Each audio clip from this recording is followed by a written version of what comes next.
zanin kan khom ber hunu khop maya ye kan kan thup maya ran smal in khoma iza in khom hi mu tu wang khopin karinga in chian result te pokhat chia te cha khopin karia ni kuma khanin thingtlang idol khopon pakhat ran chian tu maya henin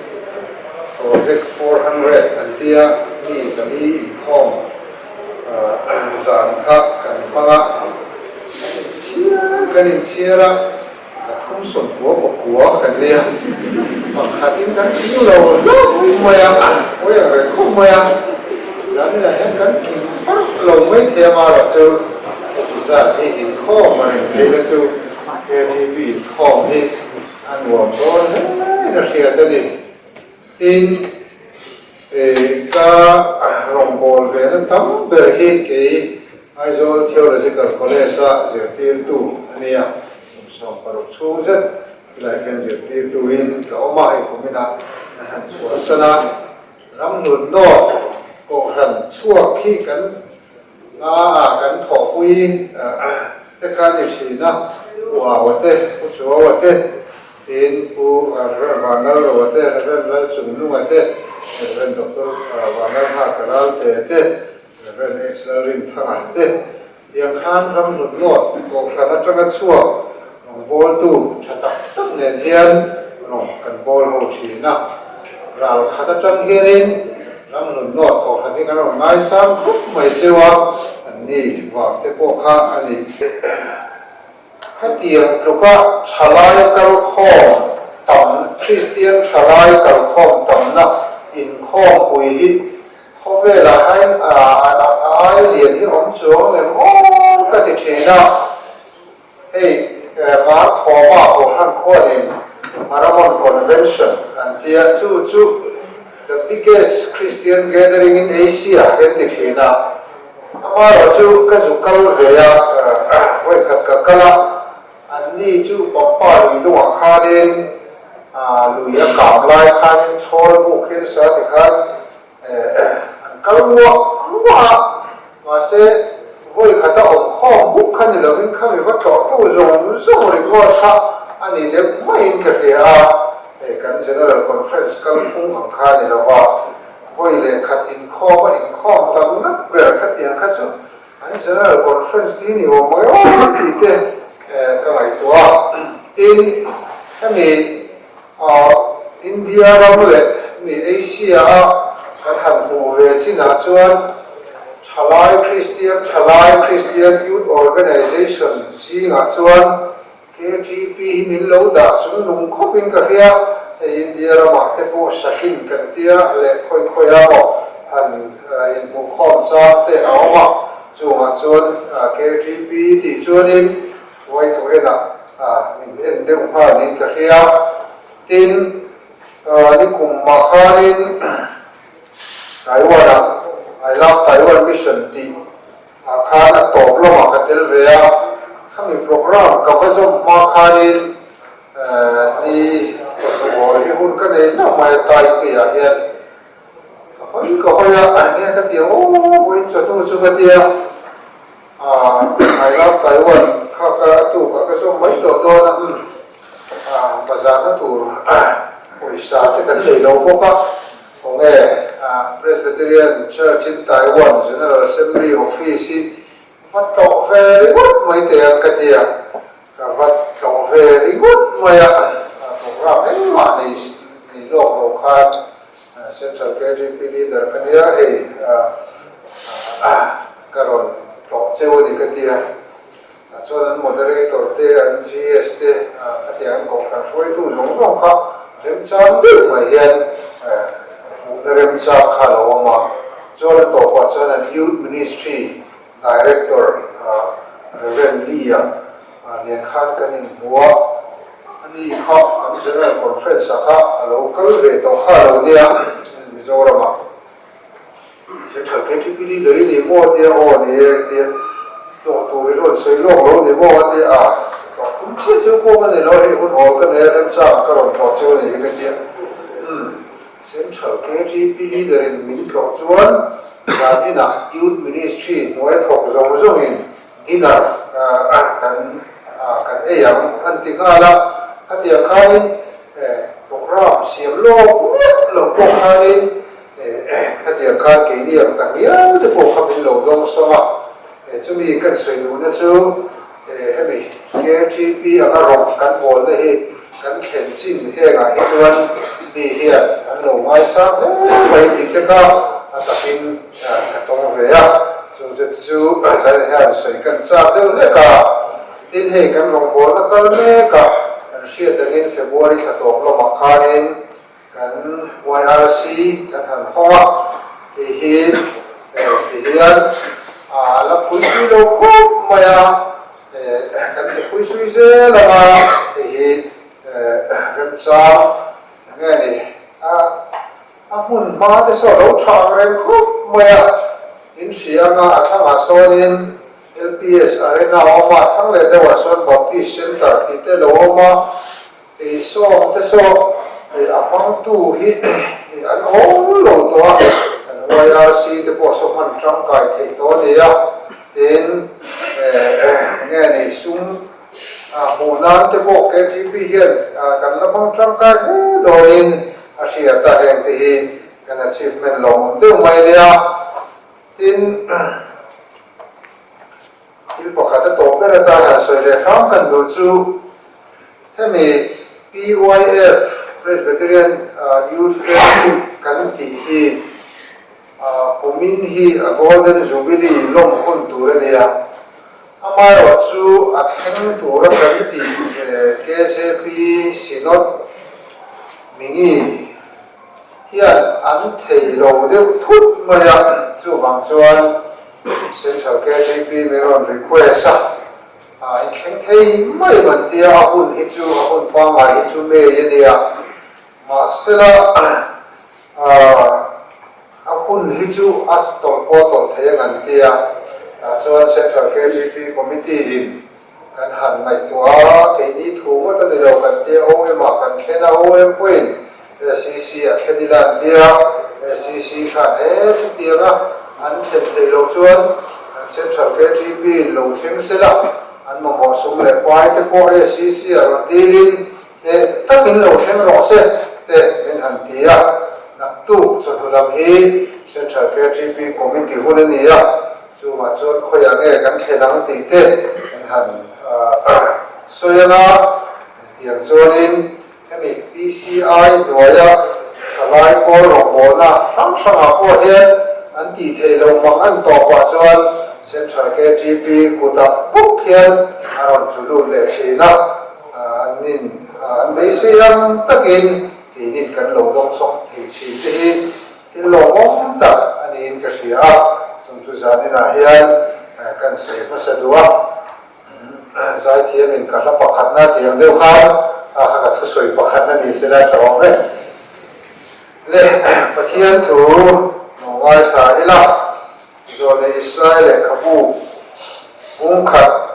chang so pakwale som hi thu hi no wai tha ila Isaya bung khat chang so pakwale som hi ki nuam tak le thuai takai nom chuan in ramathil tha te hi in eya ni ma sela in du lawai hel chuan khan dain ai zo chu ati a lalpa ka chuan chu soi to ni thu kan chia te lalpan kan za ka mal so ro se amen chok chai ku ol ba kan pathian za ina he ram hun no KGP kom kim za ro man lo te atak min mu tira za ina alai thanem tak mai ina kan lo kun kho ma he na min suai khom na ba kan lal pa kan lo ma lo thu kan sin da che lal pa kan pathian za ina hian thalai te ta na cha koi mo tak mai ngai thaturin kanin buat sai ni heng thu hong te hian lal pa nangin kan zawai hian ta na rin hong tur le i du zong te turin min kong thar le ang che lal pa Yeshua Krista ngin heng hi kan ti la che amen giờ này là hiện thì trả lại cái một số thành niệm tậpกันเราคงขอมาเรื่องรู้นะcái một chân ở đâu về đó giờ này hiện buồn sầu nan chắc không biết cái gì rồi là Israel ami te Israel pha te ao na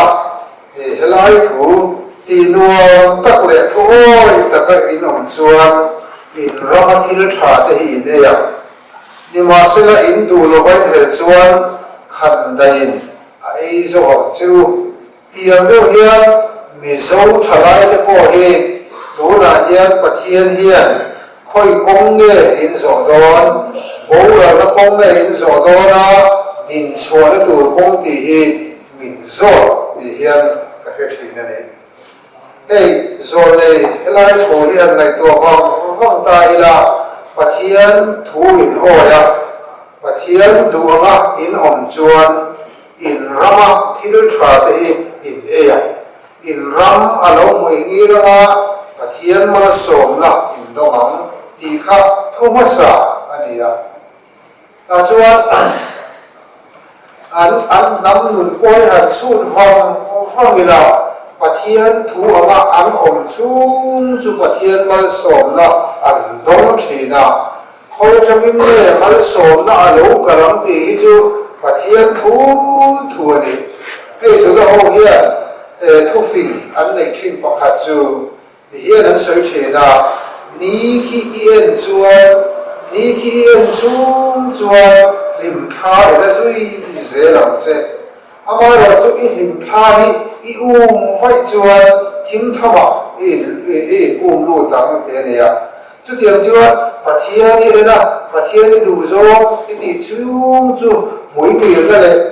ka tiang kha na zui zelang che nga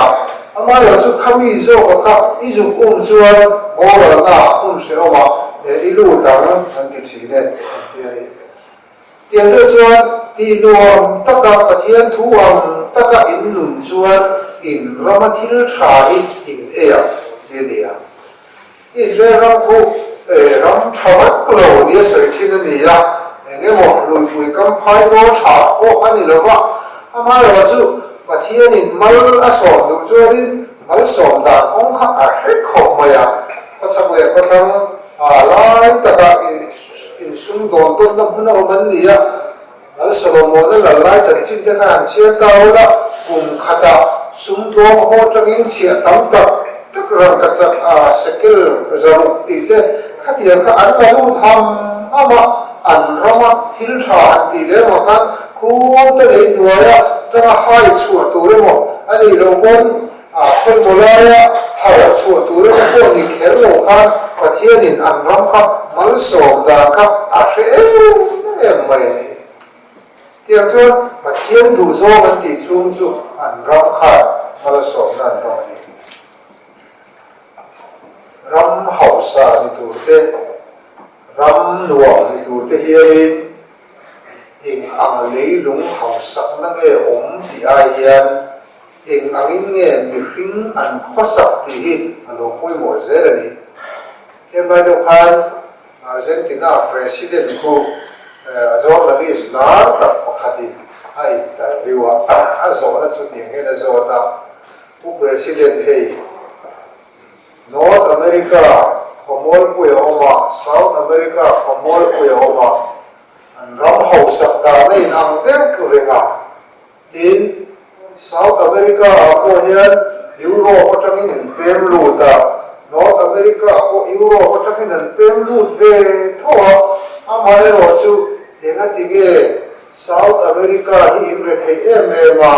North America so an hausak em bi because of them South America chu Brazil Argentina Chile Peru Kung Zong an zong khu ramre thei an nia in chu ti ro chu South America chu US Canada ti chu ram hausak tak khai nia continent in nai tak ram le lung hausak na ko in am deu re in Europe atanga pen holina an lo ve ni si kha in farming ge ani hausak le em ti kha zo ta ni chuta Argentina president in acham na chon ti hian tối phía làm rèn được hiện cha chân chú ý sẽ về thua anh thì có đã South America Europe hậu anh bèm khan anh bèm lũ chân chú Eldorado mùi bế xin hậu sập bế xin rằng cả chập khối cái một khối mà lại mù bế xin bèm lũ anh nhỉ hậu sập thút cái một hậu sập nó khối cái một mù bế xin bia là bèm lũ anh nhỉ chú thì ra cho North America bèm lũ biểu hiện sâu cái chú hệ ra mà hiện mà thiên đủ giống thì đủ in khá là mà khác anh bèm lũ ta cái chuan Eldorado đấy sẽ bèm lụt thế này mà thiên đủ giống thì đủ ra bèm lụt thế chú rấy lụt thế anh lâu in thao ta em mấy đề tiền này Argentina president chán là khác đi mấy đề rắm luộc rắm hậu sa mà thiên mal sổn nó đông đủ hiền hình ảnh rắm lấy lúng hậu sập nó lại rem trang nghe cấn này thì ai em anh nghe mà thiên đủ gió cẩn thận thì hít một cuối mùa gió tất vậy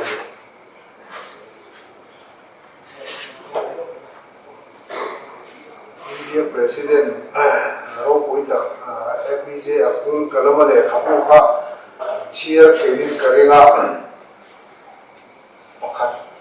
ina mo sa chu ka cheer ka hia ka pakhat chu United Minds ni akan Asia ka India ina missile program asiam lai chak ching kha Asia ka na chuan a thil ziak pakhat kha arilu hena bet tut maya India in missile program an kan buang chhuan ti chawa ama kha ti khan ti tuwa ver ko khania na chuan a to pa kha missile ro thing tak tur khan thil pakhat kan mono atia chu Belgium diaphragm atia nge ni chia ke ni sai zero chuan kan thetiam chia lawa chu lei tur khan America Sundong Company kha kan zuk dor le di purchasing board kan siama atia chuta a purchasing board chairman chu semai the in session yes la tak mai ro thap tu mai chief election officer ni chin khalia in session chu wanga chon pui de mai le in session ho khan American company kan an zuk dor ta chuan kha thila kha India in len tuma Sundong company ho ka chuan an phalani kha chu ma se missile program man the ni awang kha US sarkar federal sarkar kha a phal ta lawa ti chuan India missile program chu lo cham don ta ani amaro chu India intelligence chi ram ro kan ti te kha ho kha American ho hian he Belgium from taking it ti kha an haten thachar chata ani chuan an ni chuan Japan atangin a plate in an le Belgium plate khan an lo le ya chuan an ni khan he ni khan an lo chan ti ta ani lo le Japan ho chuan khoi atangin nge Belgium plate chu an siam ti kha a han chui le ya India atangin Belgium o an la lo ta a kha plate an lo chan ti ra chu American ho ti khan an lo ti le ya an lai chuan chu India kha lo ni ya ti chuan India sarkar le phal le ta lawa ta chuan ita kan theta hemi hi kan le thei don lo chuan India ra Belgium ho kan lai chua song hi khoi ma ha to lo tu ti khan kan han vo kwal ve ta chuan kan le thei ta ni atia kan soi tu ma chu India khan Belgium ho a lai chua ura ma se ti ngai na he lawa chuan a khat chawa akat soalnya tu sudah tiga nak kan lo lekuk moya suntam takkan lo jadi cuai lah fingule ni lah jalan lah hal leta ani na ai toin an lo cia le kita alai soalnya India sarkar le poka hal lo apa til ru kalau ni tadi kan saya tu sudah dia di luar tak le tuoi takai lo jual di kamar til cari in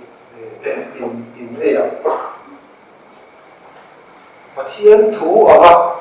khi nó nụn đó khi nụn nó sủa xuân cảnh đó mà hiền thì cái mùa lũ mà sẽ khang hậu sẵn nó cắt sổ mất thế gì đâu mà rồi chứ và thiên thú họ cần nụn xuân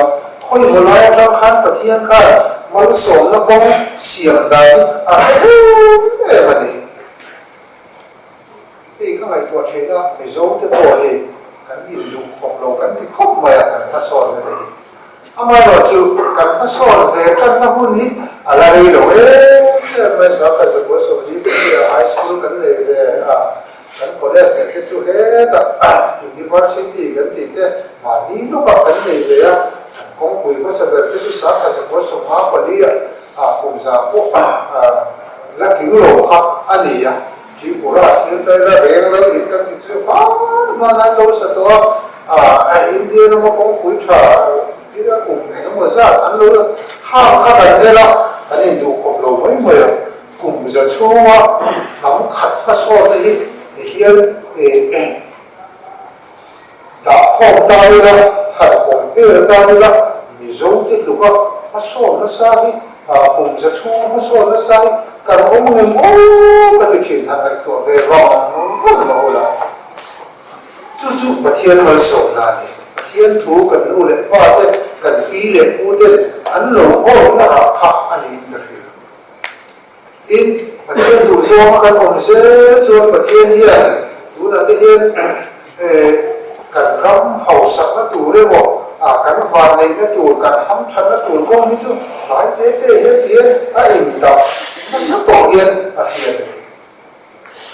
có quý cái đầu thú nó sẽ sử dụng đó mà rồng thì chế độ rồng thì beneficiary ăn bốc nó tê tủa cắn ổn thị nó xuân Israel hồ học sẵn nó bộ các East West chế center ông vang mấy cái mà là chú ri lo tôi zo cái dù lo vậy thì để rồi xuân khát rồi đi zo chú gì ri lo tôi zo chú thiết tụ do và cả một xuân hệ lệ chất lượng bậc thiên văn số AI tổng hợp bậc thiên văn số về cái mà là chủ công áo mà cho các con thì được rồi những đủ loại đều xuân khẩn thầy ấy rồi chú thì khẩn thầy do cái đó gì rồi mà thiên khẩn thầy thì khi cái trò chơi sẽ quý rồi với vũ khí tụ cái vô mà rồi sốc tụ khai sản rồi thiên Israel thì khẩn đấy cái gì á sợi cô anh sẽ về là cầm cái anh mà đi xuống cái thiên thiên điều rồi đấy không thiên khẩn đấy xuống thì mới à cái tiền không chân và thiên khai cái gì là mấy gì đi Israel thì rồi đi sai đi cái chuyện rồi cũng khẩn nào không như sợi rồi chia ra đi chúng ta chia cái lỗ thiên sợi số trần ta thiên thua tàu lúa rồi nên thiên thua tàu lúa ta cho thiên khẩn đại lỗ nó trần ta ha sợi ta cũng lý là cho thì hiện là sợi để to đấy chúng mình đi là cho bảy triệu bát sợi vì bảo khát ăn sẽ là cái mà đi cho cái này là cái mà đi xin phèn cái cái này về là thì mình cho mình một tiền là cần mình sẽ mình xin sẵn rồi thì nó sẽ cũng thùng nó tốt là mà nhân thì bỏ cái kia là thì nó sẽ có đạt khi rồi là cũng lý là cho lên không là đâu thể cho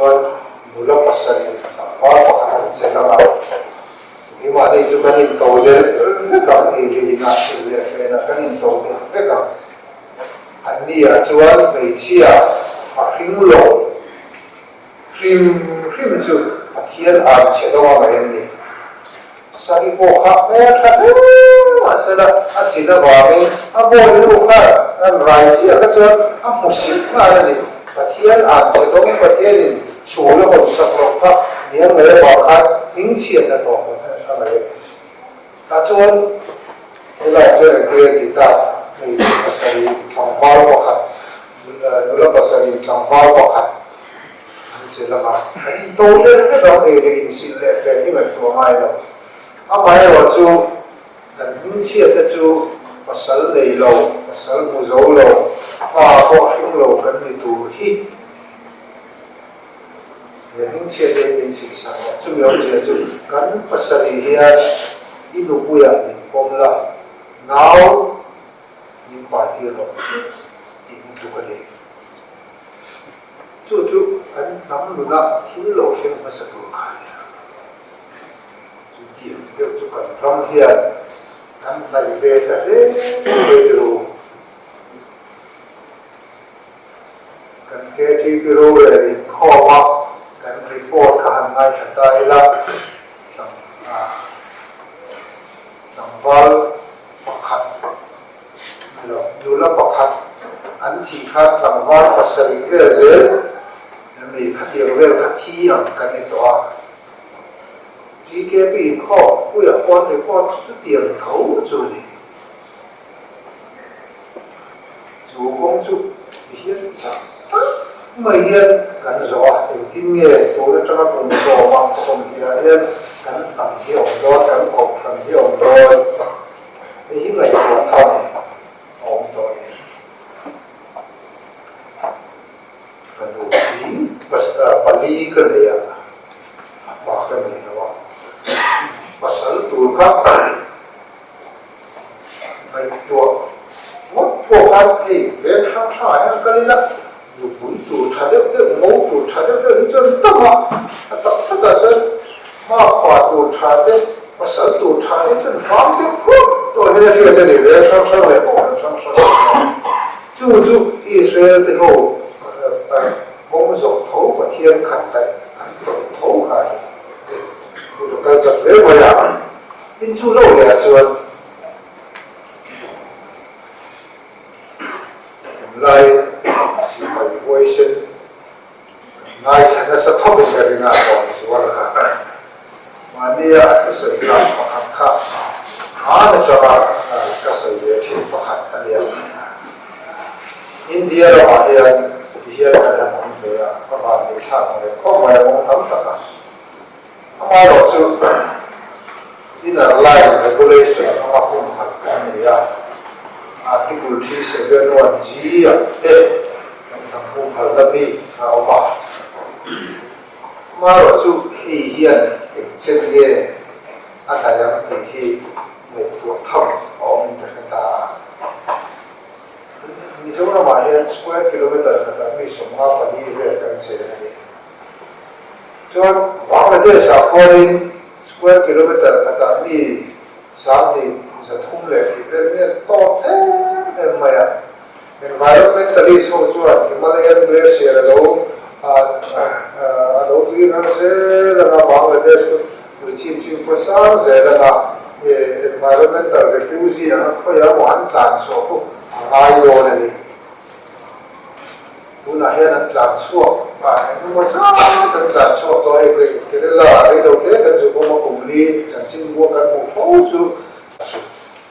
sáng khai sự của công ty bảo hành hàng chỉ của ra quan Bengali giá sông thung về là nó mà giá sông xử lý về chứ cần làm được buổi hậu hoặc lúc cần thì rất khai Masela Sumbi Pongai Israel independence kan buwa pa India Islam sanga Hindu le Muslim wangi aron tamu taka somsari pakhat an sinsa sa chuan rammi kan bi original settler ho ka chu za som hi pakwa ve chu ni kum som kum ve chu ni anin chin bar ve ka chu kan chele kan ilo le kacha kan dia kacha ko kacha ni ho ho en dai la mu tu no mong to mong chu ke ni ho chu ma ko he khen ve the le ni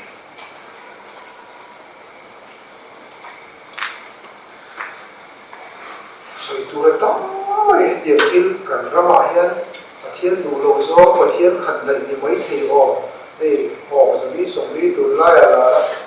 one year country international drug food hiền búi cơn lỗ đi tao có vẻ là hiền người lâu xiêm nó muốn liền và điều ông có hạt chút cũ ta Kazakhstan, Pakistan về Ramri more than 3 nào Muslim phía phía khôi xung đột nan mà chú ai liền dọc để dùng dọc chú Thailand, Laos, Myanmar, Vietnam more than triangle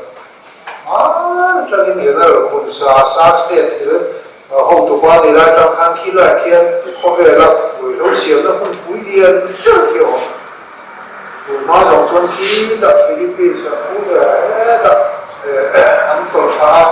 Mexico Colombia về là trong những US Europe và cái tàn lưu ta mà sẽ có sọc làm rong hồi rồi đấu cầu có ông là ông gì á Philippines President Calta Duterte dekhan narcotic state ni na ongzia kia ta wa kha internet ta browse ta wala Duterte President lai kha sim do khan ka mani human rights for sang Duterte rong lu kan ti ma se narcotic Philippines narcotic state ani ai chon he ho ka tum zo khe cha chút tiền đâu chứ họ sập ra mà ăn xung đột nó không hạn chút để đủ tiền để em anh đi đâu quay người đâu xung đột họ ăn tìm lâu tấn được không chú hoặc cho cái gì rất chuyện rụt liền cần ta đúng không sẽ đi sống đi thì bây giờ đang xây là mà sẽ mà tới bộ khăn chẳng xin mua hàng gì để tao là hai một hạt trong những vây bê chỉ là đi để bảo mình ăn mặn phô lên là vây bê chỉ là thung sùng hậu bồi mình ăn mặn thì không như cùng bắt xa về là có hạt ăn đi rồi đó